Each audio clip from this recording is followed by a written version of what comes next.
Wall Street leaning toward losses today, and oil prices remain above $100 a barrel as uncertainty about a resolution in the Iran war continues. Business news coming up next here on WBEZ. We've got a chance of showers and thunderstorms throughout the day today.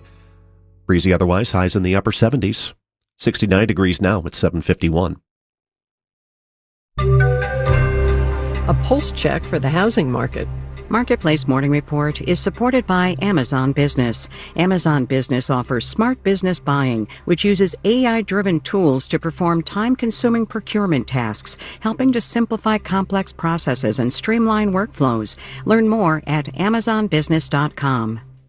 From Marketplace, I'm Nancy Marshall-Genzer in Washington.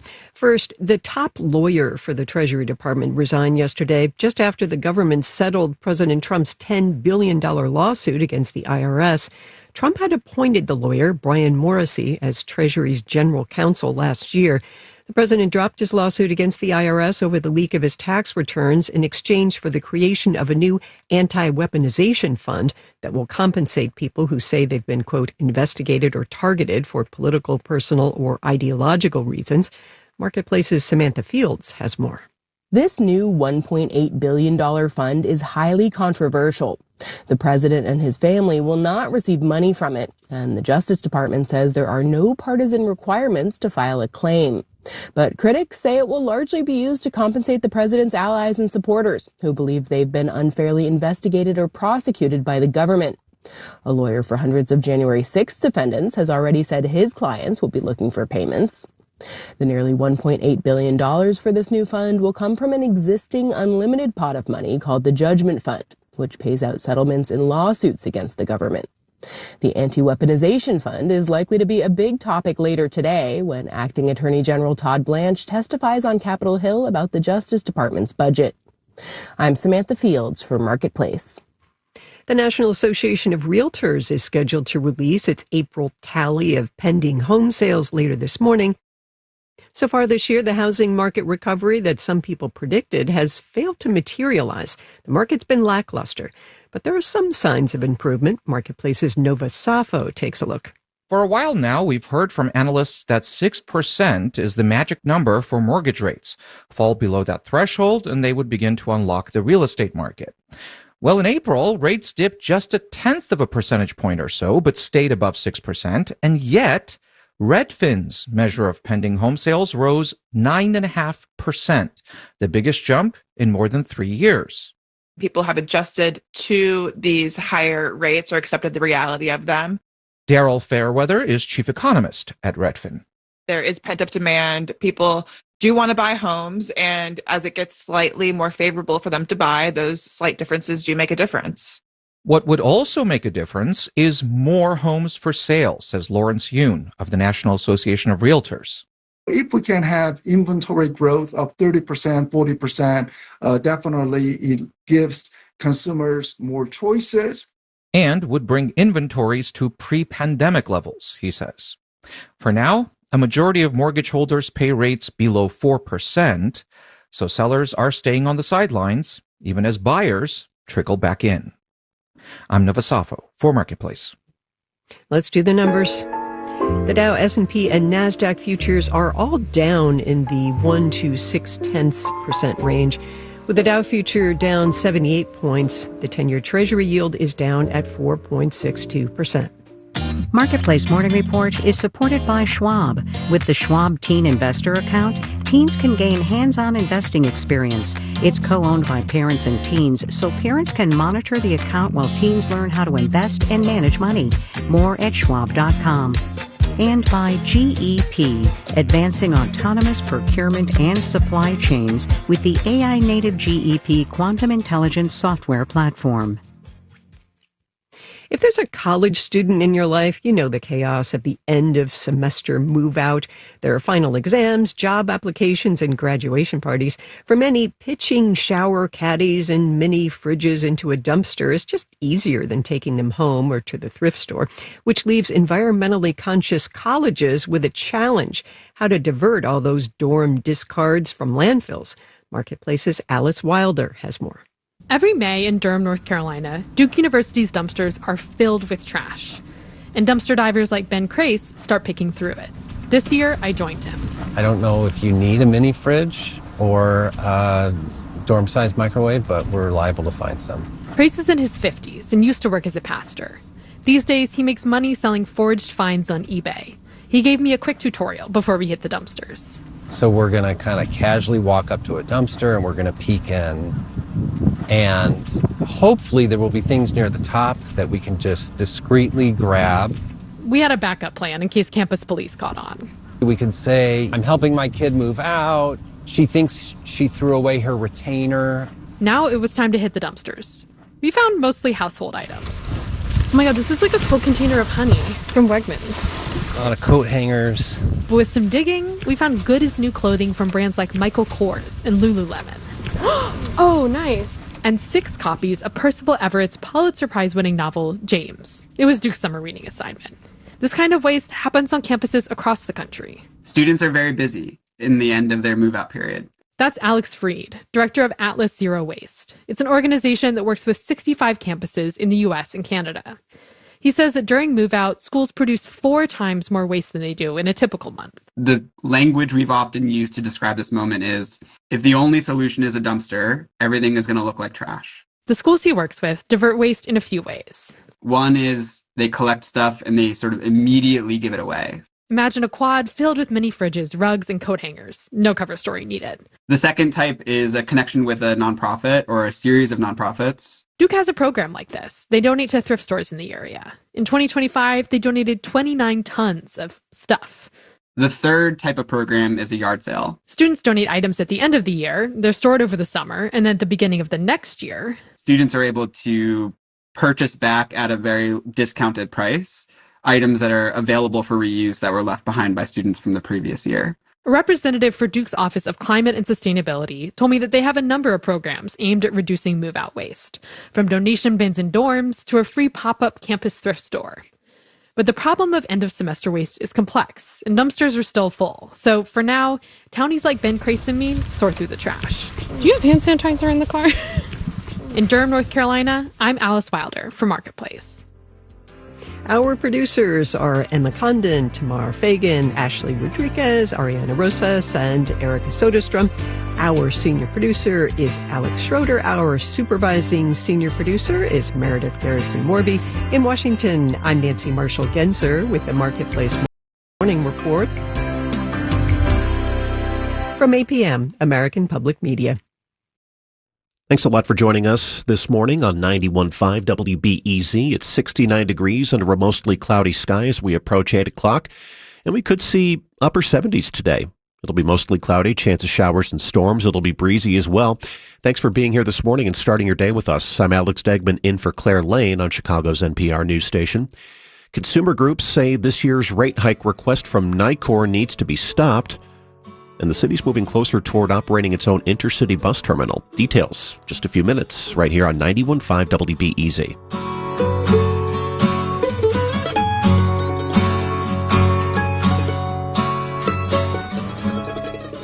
.69 degrees at O'Hare, 63 at the lakefront at 8 o'clock.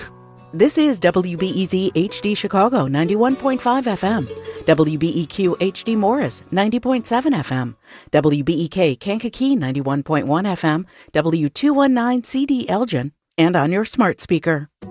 Good morning. Police are investigating a shooting at a San Diego mosque as a hate crime. They say 2 teens killed people and then themselves. San Diego Mayor Todd Gloria joins us this hour of Morning Edition from NPR News.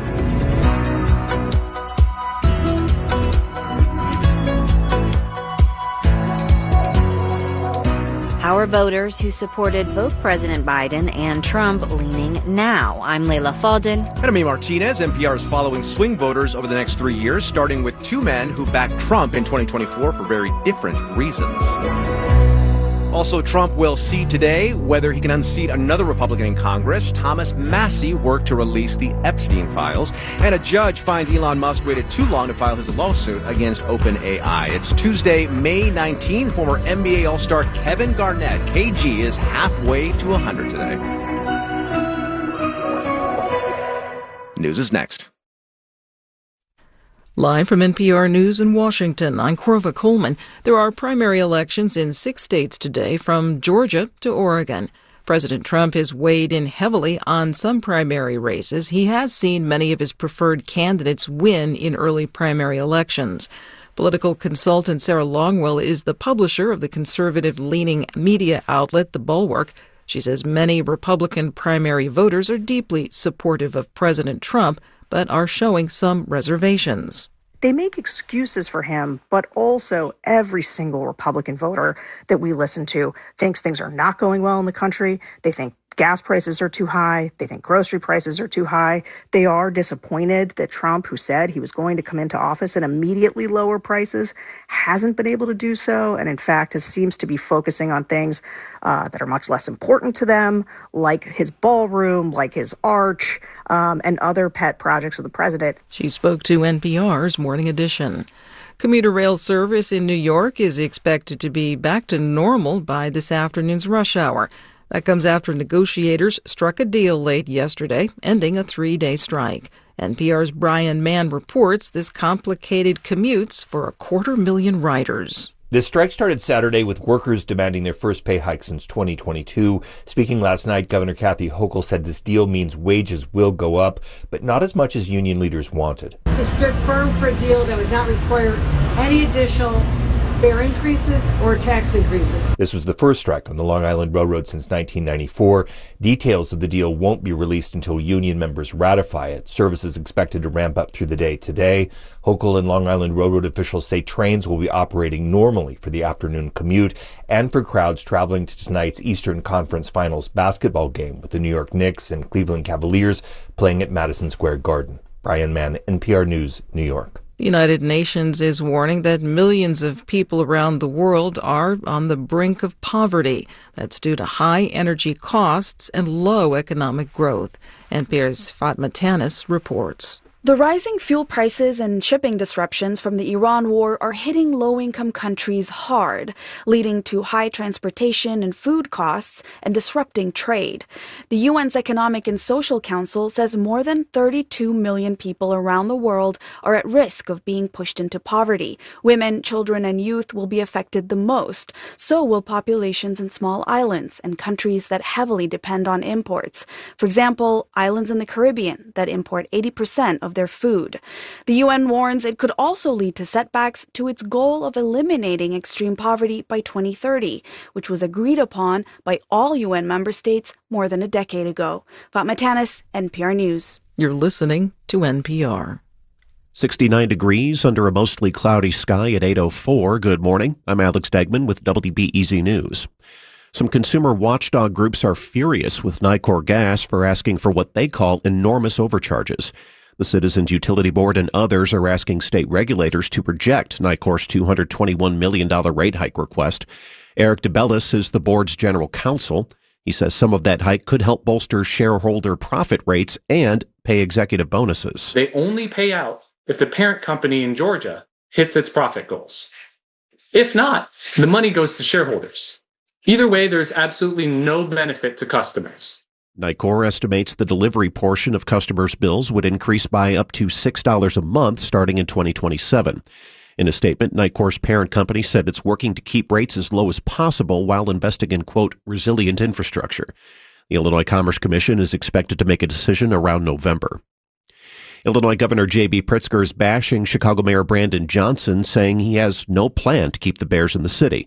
Pritzker made the remarks at a press conference yesterday. The Sun-Times reports he called Johnson's long-shot hope for the city control over the Illinois Sports Facility Authority typical for a mayor he says has accomplished little in Springfield. 2 years ago, Johnson did join the Bears president in unveiling plans for a domed lakefront stadium adjacent to Soldier Field. Governor's remarks about the way the mayor does business with the Illinois General Assembly revive early tensions between the two men that they'd seemingly tried to downplay in recent months. A measure to allow the city of Chicago to run its own regional bus transit hub is moving forward at City Hall. WBEZ's Mariah Woelfel with this. The city wants to take over the Greyhound bus station on Harrison Street after the company announced its intention to sell. The bus hub is close to Union Station and the Blue Line, so it provides a crucial connection for locals to travel affordably throughout the region. And as some aldermen note, it allows Midwesterners a lower-cost way to get to Chicago. That includes red state residents seeking reproductive care in the pro-choice haven of Illinois. It would cost at least $50 million to buy and rehab the station. Aldermen also want to see detailed safety plans for the transit hub, as there have been several high-profile instances of violence at the station. The council's finance committee gave initial approval to provide tax financing for the project. Mariah Woelfel, WBEZ News. Mostly cloudy with a chance of showers and storms today. Breezy, highs in the upper 70s. Partly cloudy, cooler tonight, lows around 50. 69 degrees right now. This is WBEZ. WBEZ Traffic is supported by the Office of the Illinois State Treasurer. The Illinois Treasurer's Office holds unclaimed funds and valuables until the owner or their heirs claim them. More at icash.illinoistreasurer.gov. DuSable Lakeshore Drive northbound solid because a crash has been reported at Bryn Mawr. Solid traffic from Foster through Hollywood northbound, also jammed from 55 to Monroe. Stevenson inbound is still dealing with that three-lane closure due to a semi-truck accident, about an hour 20 to get to DuSable Lakeshore Drive from 355. This is WBEZ. Support for NPR comes from NPR stations. Other contributors include the University at Buffalo, where researchers are developing an AI-powered tool with the goal of accelerating drug development to treat cancer, Alzheimer's, and many more diseases. More at buffalo.edu/NPR. It's Morning Edition from NPR News. I'm Leila Fadil in Washington, D.C. And I'm A. Martinez in Los Angeles, California. San Diego police are investigating what may have motivated two teenagers to shoot at a mosque and kill 3 people there. The attack is being investigated as a hate crime, and police say the 2 suspects later shot themselves. NPR's Juliana Kim is covering this from San Diego. Juliana, how did this start yesterday? So the San Diego Police Department received reports of an active shooter at the Islamic Center of San Diego shortly before noon. The center is the largest mosque in the county and runs a school. San Diego Police Chief Scott Wall said yesterday that officers upon arrival saw 3 people dead in front of the center. A nearby landscaper was also shot at but not struck, and no children at the center were injured. Wall said around the same time, police received calls about gunshots at a second location. There, officers found 2 people inside a vehicle, both of whom were dead from self-inflicted gunshot wounds. Wall believes the pair were responsible for the shooting at the center. And what do we know about them and also the victims?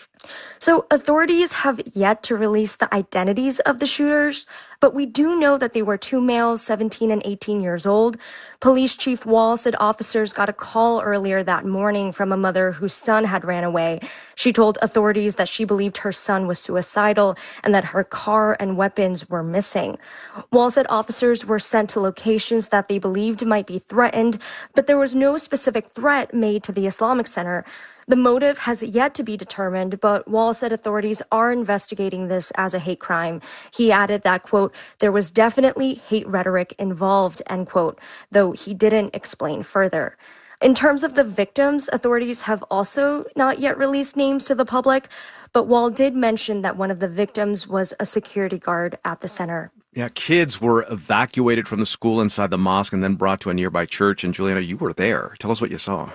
Yeah, I mean, I saw a lot of families waiting hours to reunite with their children and head home.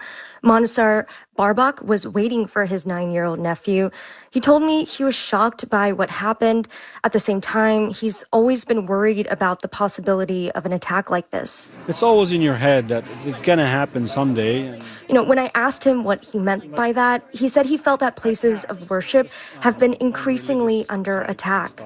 A synagogue was attacked not long ago, too, so it doesn't matter what faith, any attack on anybody is not acceptable, yeah.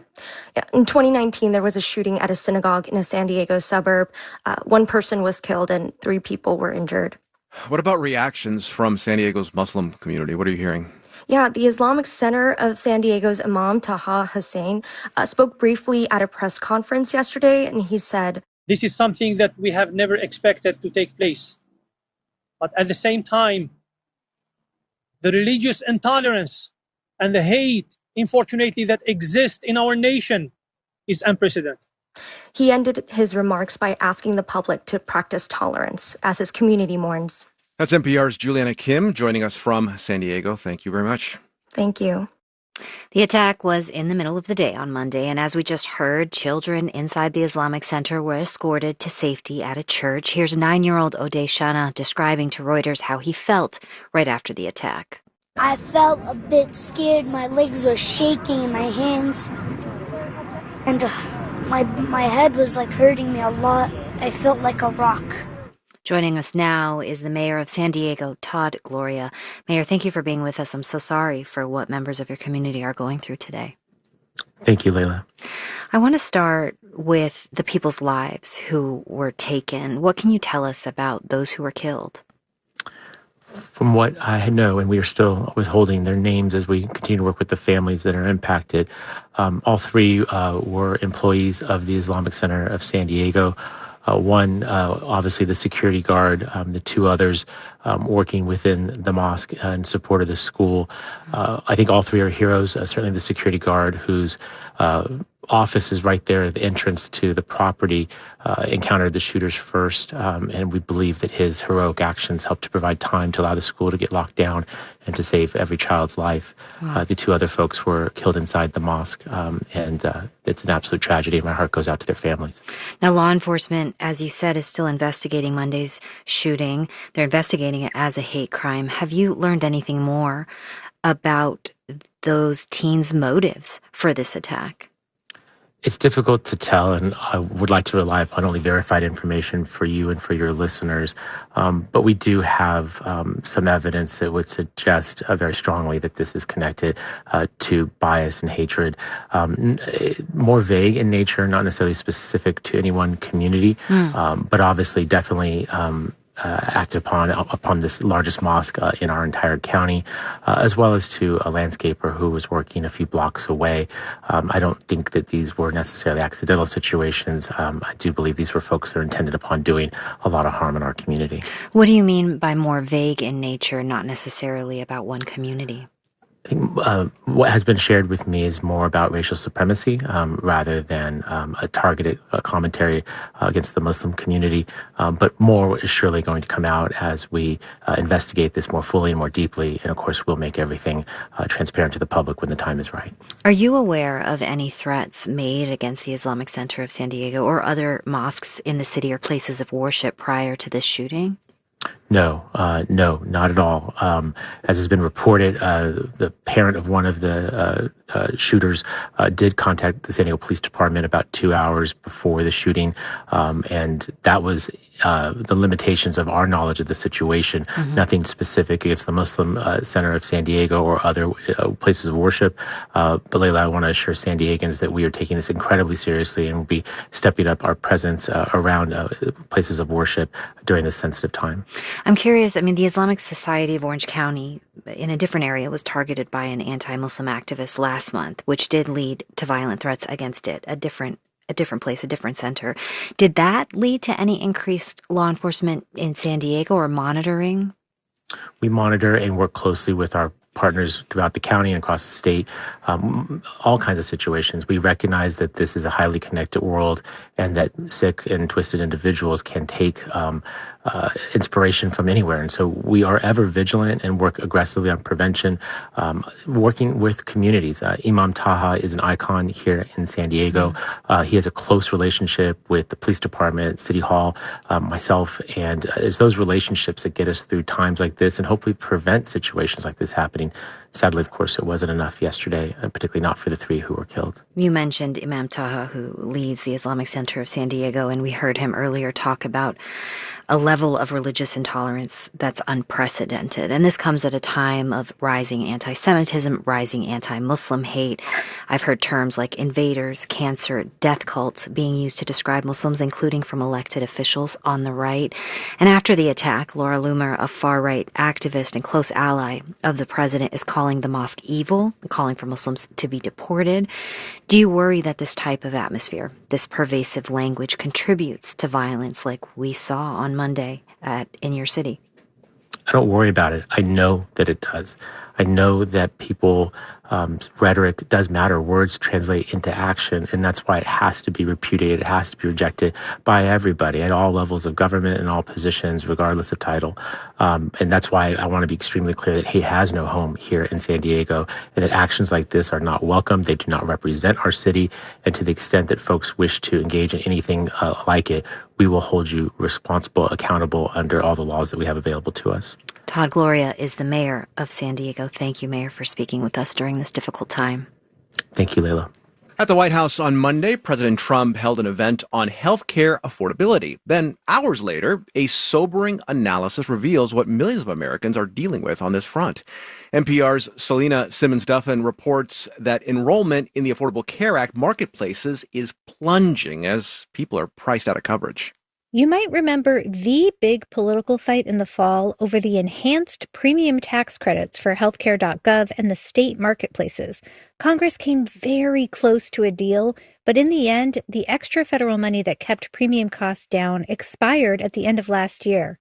And so costs went up significantly and a lot of people dropped their plans. That is Cynthia Cox, a co-author of the analysis from KFF, a nonpartisan health research organization.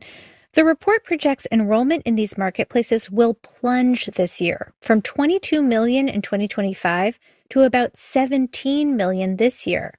That's 5 million people dropping out of the marketplaces, maybe buying coverage elsewhere, but Cox says probably becoming uninsured.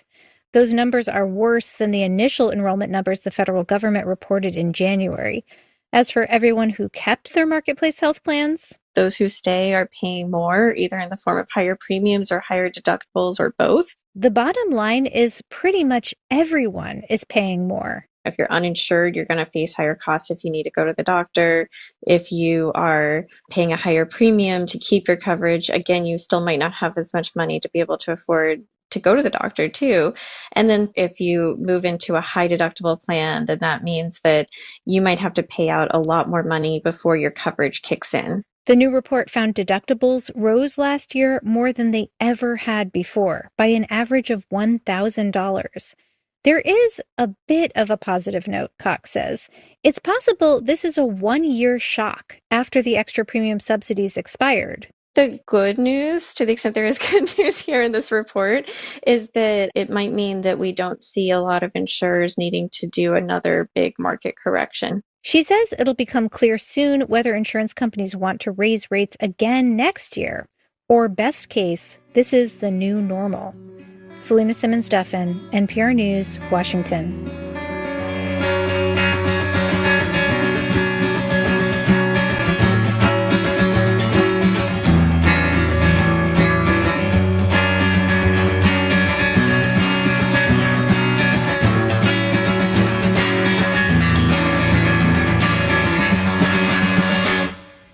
This is NPR News.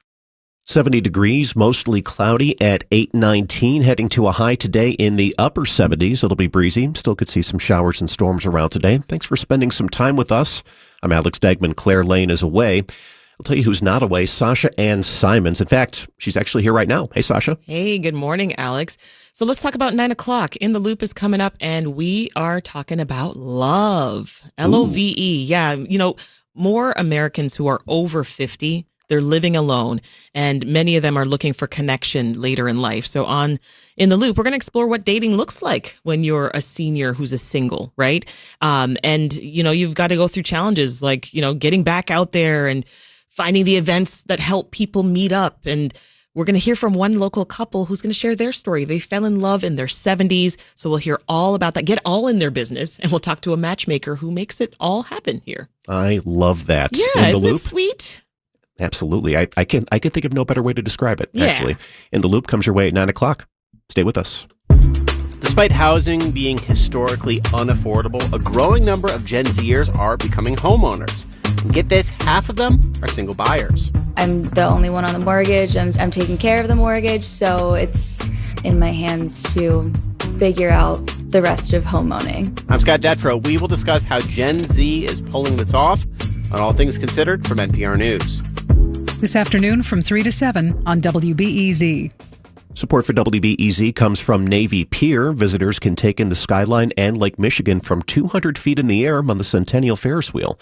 Navy Pier offers year-round programming and events. Learn more at navypier.org. WBEZ is supported by Blue Cross and Blue Shield of Illinois, committed to improving access to health and wellness across all communities and empowering the healthcare experience for families through all life stages. Blue Cross and Blue Shield of Illinois. Through it all. Support for NPR comes from this station and from Ooma, a cloud-based phone service with AI features dedicated to helping growing businesses connect to customers and coworkers from anywhere at ooma.com/NPR. From RBC Wealth Management, where financial advisors aim to provide customized advice to bring their clients' ideas of performance to life. Learn more at rbcwealthmanagement.com. From Proven Winners, with Proven Winners Color Choice Shrubs, offering flowering shrubs and evergreens for gardens and landscapes at garden centers nationwide. ProvenWinnersColorChoice.com/NPR. And from Carnegie Corporation of New York. This is Morning Edition from NPR News. I'm A. Martinez. And I'm Layla Faldin. There are primaries today in Pennsylvania and Georgia, 2 of the 7 swing states that played a key role in President Trump's return to the White House. So how do voters in those states describe the country now? To me, that word is chaotic. Why? Gas prices through the roof. I would say chaotic. The state of the country basically is out of control.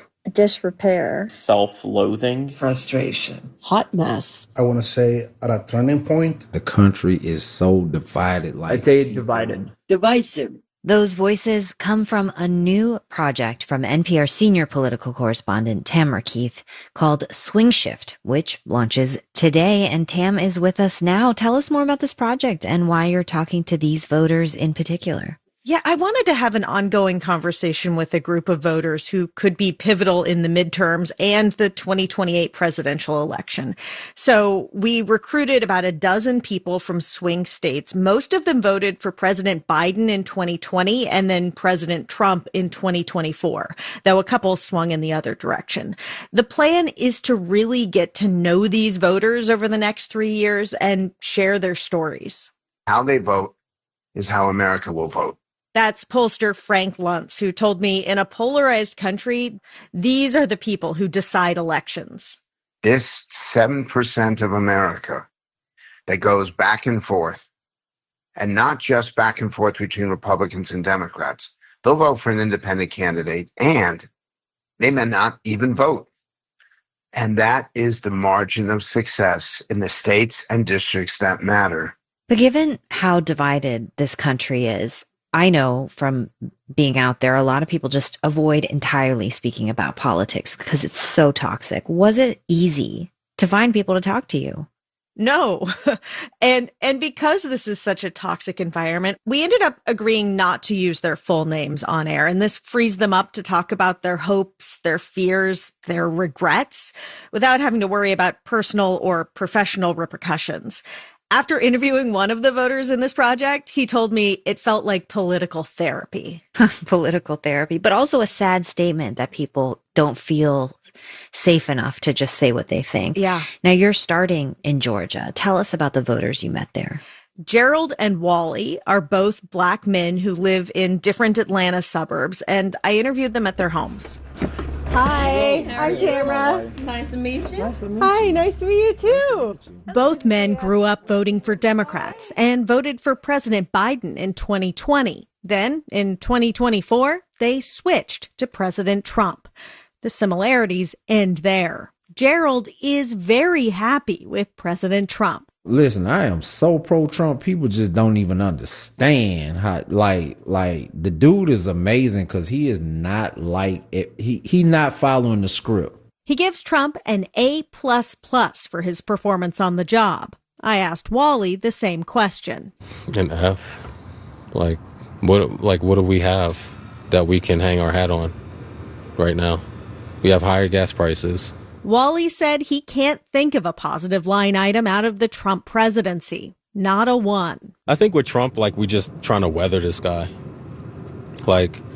we can't get to 2029 fast enough. The problem is what shape will we be in once we get there, you know? Wally and his family are financially secure, but he wants a better country for his kids, and he just can't see it. Everyone's drowning, and we just need to come up for air. No one's really just trying to swim the shore. We're just trying to get our head or our noses above the water. Is he surprised? Not really. He didn't have high expectations for a second Trump term, but he was fed up with the incremental change Democrats were offering. His view of the American political system is dark. He believes the country needs to hit rock bottom, so he voted for maximum chaos. I feel if they get mad enough, they'll force change somehow. They'll force it somehow. Gerald's vote was hopeful. He says he swung to Trump after researching and doing more critical thinking. And to me, critical thinking means that what if I'm wrong about what I've been told? Gerald says he's never going back to the Democrats, even as he's lost friends over his social media posts. He says gas prices are kicking his butt right now. Still, Gerald has faith in President Trump and says the current economic pain will be worth it if the threat from Iran is resolved. I just try to do the cutting back